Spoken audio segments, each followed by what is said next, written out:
Hello বন্ধুরা, আশা করি অনেক ভালো আছেন। আর দেখে বুঝতেই পারছেন, এই যে ইলিশ মাছগুলোতে আমি হলুদ লবণ মাখিয়ে নিয়েছি। আর 1 কেজি আনতে বলেছিলাম, তো যার জন্য মায়েদেরও অনেকটা দেওয়া হয়েছে, আর আমি বাকিটা কেটে নিয়েছি, পরিষ্কার করে নিয়েছি। এগুলো শুধু মাথা আর লেজ। আসলে আমরা বাড়িতে অনেক রকমই মাছ খাই বটে, কিন্তু ইলিশ মাছ খাওয়া হয় না। আমাদের এখানে লোকালে খুব একটা ইলিশ পাওয়া যায় না, আর পাওয়া গেলে প্রচুর দাম, ঠিক আছে? তো ওই জন্য সবাই কিনে খেতে পারে না, তো আমাদেরও কখনো খাওয়া হয়ে ওঠে না।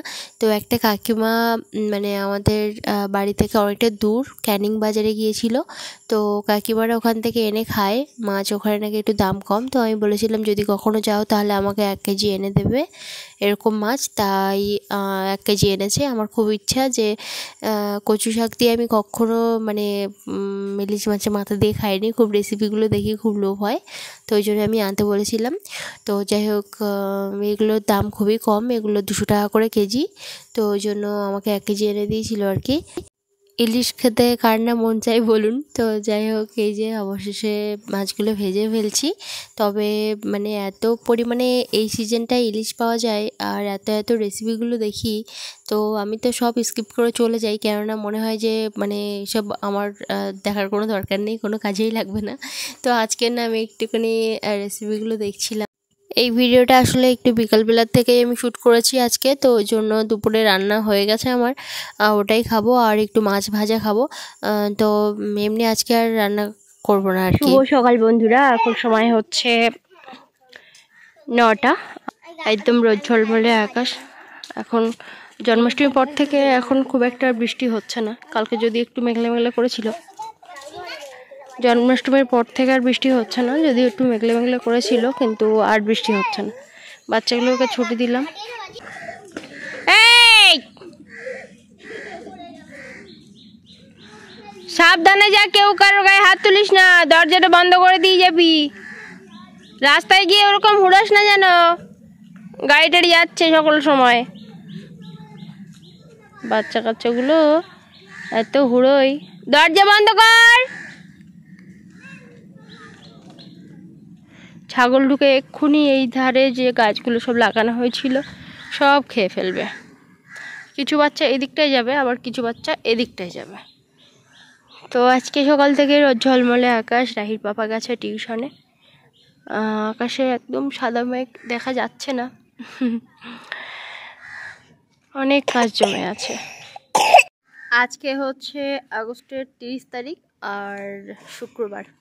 বাচ্চাটা একটু ঘুমিয়েছিল, আবার সঙ্গে সঙ্গে উঠে পড়লো। ওর ঘুম আর হচ্ছে না, রাতেও খুব একটা ওর ঘুম হচ্ছে না। ওর মোটামুটি এখন সব সেরে গিয়ে এখন হয়েছে একটুখানি কাশি, আর তার জন্য সকালে একটু বাসক পাতার রস হালকা একটু দিলাম ওকে। ভাগ্নে এখন যাচ্ছে পড়তে। গত 3-4 দিন আগে পর্যন্ত এই খেজুর গাছের এই গোড়া পর্যন্ত জল ছিল, আর ঠিক এই খেজুর গাছের গোড়াটা একটা বড় শোল মাছ মানে বসে থাকতো। তারপরে গিয়ে মাছটা আবার ওই দিকে গিয়ে বসে থাকতো। এখন জলটা অনেকটা নিচে নেমে গেছে। সদ্য পার হওয়া বর্ষাকালের শেষে এই নীলাকাশ দেখে একটাই কবিতার কথা মনে পড়ছে, রবীন্দ্রনাথের সেই সহজ পাঠে লেখা। এসেছে শরৎ, হিমের পরশ লেগেছে হাওয়ার পরে, সকাল বেলায় ঘাসের আগায় শিশিরের রেখা ধরে, আমলকি বন কাঁপে যেন তার, বুক করে দুরু দুরু, পেয়েছে খবর পাতা খোসানোর, সময় হয়েছে শুরু। শিউলির ডালে কুড়ি ভরে এলো, টগর ফুটিল মেলা, মালতী লতায় খোঁজ নিয়ে যায় মৌমাছি 2 বেলা। গগনে গগনে বর্ষণ শেষে মেঘেরা পেয়েছে ছাড়া, বাতাসে বাতাসে ফেরে ভেসে ভেসে নাই কোনো কাজে তারা। দিঘি ভরা জল করে ঢল ঢল, নানা ফুল ধারে ধারে, কচি ধান গাছে ক্ষেত ভরে আছে, হাওয়া দলা দেয় তারে। যেদিকে তাকাই সোনার আলোয়, দেখি যে ছুটির ছবি, পূজার ফুলের বনে ওঠে ওই পূজার দিনের রবি। চারিপাশে গাছপালা প্রচুর সবুজ, মানে গাঢ় সবুজ, আর রৌদ্র বেরিয়েছে একদম ঝলমলে, সঙ্গে নীল আকাশ, গাঢ় নীল আকাশ, একদম মানে অন্যরকম লাগছে। কয়েকদিন ধরে একদম মেঘাচ্ছন্ন বৃষ্টি, সূর্য দেখা যেত না, আর হঠাৎ করে এরকম ওয়েদার সত্যি যেন অন্যরকম মনে হচ্ছে।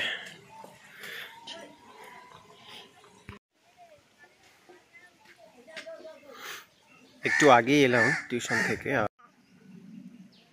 কাশির জন্য আপনারা যা যা কমেন্ট করেছেন আমি সব কিছুই করছি, কিন্তু কাশি এমন একটা জিনিস 2-4 দিন এমনি থেকেই যায়, বড় হোক বা ছোট হোক, যার জন্য সোনার কাশি একটু হচ্ছে। আর ও প্রায় সময় কাঁদছে, তো যার জন্য ওর কাশিটা আর কি বেশি বেশি পাচ্ছে আর কি। তো এখানে এই যে কচু গাছগুলো লাগানো হয়েছিল, একটাই তো লাগিয়েছিলাম, তার থেকে এতগুলো হয়েছে, তো তার থেকে আমি কেটে নিচ্ছি। থালা বাসন আমার সব ধোয়া হয়ে গেছে, আর বাকি কিছু কাজকর্ম হয়ে গেছে। তো কচু শাক কাটতে না একটু দেরি হয় আঁশ টাশ ছাড়াতে। তো রাহির পাপা বলছিল যে এগুলো গাল চুলকোবে কিনা, আর মানে সবগুলো কাটতে। তো আমি বললাম যে না, এতগুলো তো লাগবে না, আমরা দুজন খাবো মানে অল্পই লাগবে। আর এমনিতেই জ্বর হলে দেখবেন বেশি কিছু খেতে ইচ্ছা করে না, তো এমনি অল্প করেই রান্না করব। তো ওই জন্য আমি একটু মানে ভালো ভালো দেখে নিচ্ছি আর কি।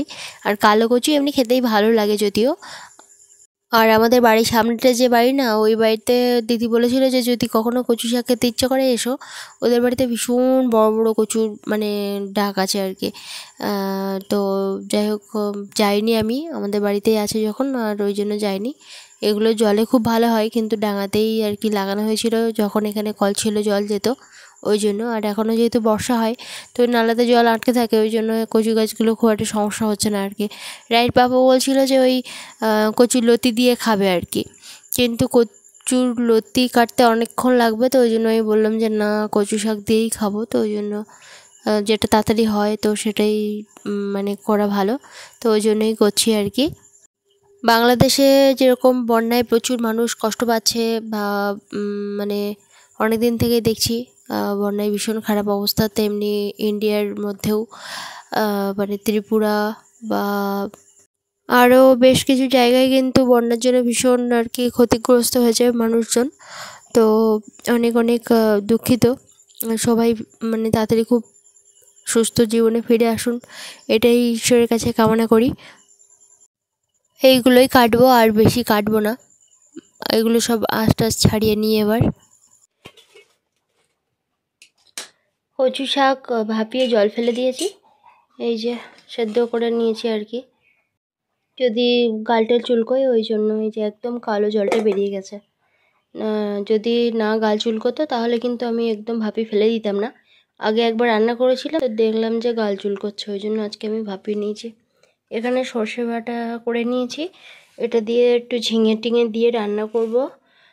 আলু এখানে কেটেছি, আর এখানে এই যে কচু শাকের জন্য পেঁয়াজ রসুন আদা এগুলো আমি বেটে নিয়ে রেডি করে রেখেছি। মেয়েটার চান টান করিয়ে দিলাম, একটু রৌদ্রে দিয়েছিলাম জল, সেই জলেই চান করিয়েছি। আর সোনার খাওয়াও হয়ে গেছে, ওকে একটু বারবার করে না ওই এক মুঠো করে খেতে দিচ্ছি। এখানে কিছু মাছ ভাজা আছে এই যে, তো এটা দিয়েই একটু কিছু ওই লেজগুলো তুলে নিয়ে রান্না হবে এই ঝিঙে দিয়ে, আর মাথাগুলো দিয়ে না ওই কচু শাক রান্না হবে। তো সব রেডি করে ফেলেছি, এবারে ভাতটাও হয়ে গেছে, এই যে ভাতটাও হয়ে গেছে। আর রাহির পাপাও এক কলসি জলও তুলে দিয়েছে। তো এখন রান্নাটা বসিয়ে দিই, আর ওদিকে বান্দার অবস্থা ভীষণ খারাপ, ওগুলো গুছাতে হবে। এখানে সব রকম মশলা আমি ভালো করে কষে নিচ্ছি, আর শুকনো লঙ্কা দিলে ভালো হয়, কিন্তু শুকনো লঙ্কাগুলো না কেমন একটা মানে সাদা সাদা হয়ে গেছে, এখন বর্ষাকাল তো ওই জন্য। তো যাই হোক, এদিকে আমি আলুটা একটু কষে নিচ্ছি, আর এর মধ্যে অল্প একটু মশলাও দিয়েছি, ঠিক আছে। তো ভাবলাম যে অতগুলো মাথা এর মধ্যে দেবো, তো ওই জন্য আমি একটা মাথা আবার মানে এই ঝিঙের মধ্যে দিচ্ছি। তো এখন এই যে দিয়ে অনেকক্ষণ নাড়াচাড়া করে নেবো যতক্ষণ না একদম রস শুকিয়ে আসছে। আর এমনিতেই কচু মানে শাকগুলো সেদ্ধ হয়ে গেছে, লম্বা লম্বা থাকলেও কিছুক্ষণ ঘাঁটতে ঘাঁটতে একদম মানে সব ঘেঁটে যাবে। এর মধ্যে জিরা ধনিয়া তারপরে গোলমরিচ গুঁড়ো সব রকমই দেবো আর কি। শরীরটা ভালো হয়ে গেলেও কেমন একটা দুর্বল দুর্বল ভাব, আর যেহেতু শরীরটা অনেকদিন খারাপ ছিল যার জন্য মানে গলার ভয়েসটাও এখন এরকম আর কি শোনাচ্ছে। তো যাই হোক, এখন দুদিকে রান্না প্রায় হয়ে এসেছে, আরও কিছুক্ষণ একটু রস টস কমিয়ে ফেলবো, তারপরে গিয়ে তরকারিগুলো সব এক এক করে নামাবো আর কি। ভেবেছিলাম যে সর্ষে বাটা দিয়েই আর কি লেজগুলো রান্না করব, কিন্তু সমস্যাটা হয়েছে যে বাসি মাছ, তো ওই জন্য ভাবলাম যে না, ভালো লাগবে না খুব একটা, ঝিঙেটাও শুকিয়ে যাচ্ছে, ওই জন্য এতেই সর্ষে দিয়ে রান্না করছি। এটা হচ্ছে কচু শাক, আর রাইড পাপা কেটেছে লেবু, আর এখানে ঝিঙে। উফ, কচু শাকের গন্ধ শুকলে না আমার জীবনটা পুরো শান্তি শান্তি লাগে। তো একটা মাথা এতে দিয়েছিলাম, মাথাটা আর ঘাঁটিনি। তো যাই হোক, রাইট বাবা খেতে বসে গেছে, এবার গিয়ে আমি খেতে বসছি। সোনা একটু ঘুমানোর চেষ্টা করছিল। ভালো লাগেনি? প্রথমবার খাচ্ছ, ভালো লেগেছে? সবাই তো পাগল হয়ে যায় খেয়ে, আমরা কি পাগল হয়ে যাচ্ছি? অর্ধেক এমনি পাগল হয়ে গেছে। সবার মুখে মুখে শুনি কচু শাক আর ইলিশ মাছের মাথা। বাপরে বাপ, আমি তো ইলিশ মাছের কোনো রেসিপি দেখতাম না, দেখলেই লোভ লেগে যেত, আর দেখেও কোনো কাজে লাগবে না আমার। কি হচ্ছে মা? বাটি বাটি বাটি বাটি বাটি।